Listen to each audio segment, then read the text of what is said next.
Good morning. আমি তো এখন বর্ধমানে রয়েছি। সকালটা শুরু হলো শ্বশুরবাড়িতে, মানে বেলবাগানের বাড়িতে।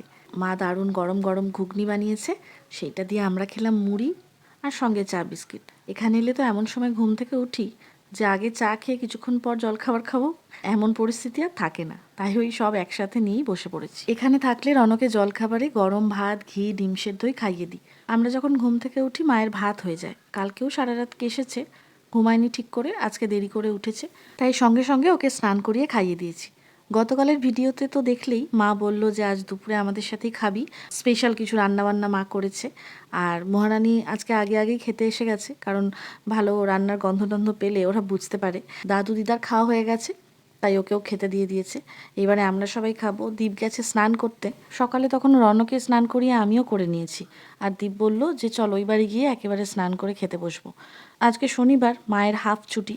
আমরা যখন কলকাতা থেকে এক সপ্তাহের জন্য আসি তখন উইকেন্ডে আসি, গোটা সপ্তাহ থেকে আবার উইকেন্ডে ফিরে যাই। তো মা নিজে হাতে রান্না করে আমাদের খাওয়াতে পারে না। দীপ আমাদের বাড়ি এসে খায় বটে, কিন্তু রান্না হয় আমি বা বুকুন করি। তাই আজকে মা নিজে রান্না করে তারপর স্কুল গেছে।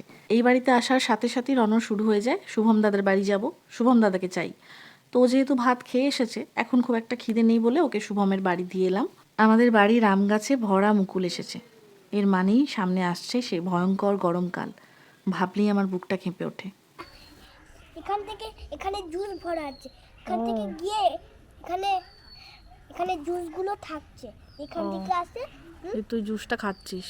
আহা, এই ফুটো থেকে আসে। এই টেকনিক। আজকে মা বানিয়েছে এগ ফ্রাইড রাইস আর চিলি চিকেন। কী যে দুর্দান্ত খেতে হয়েছিল।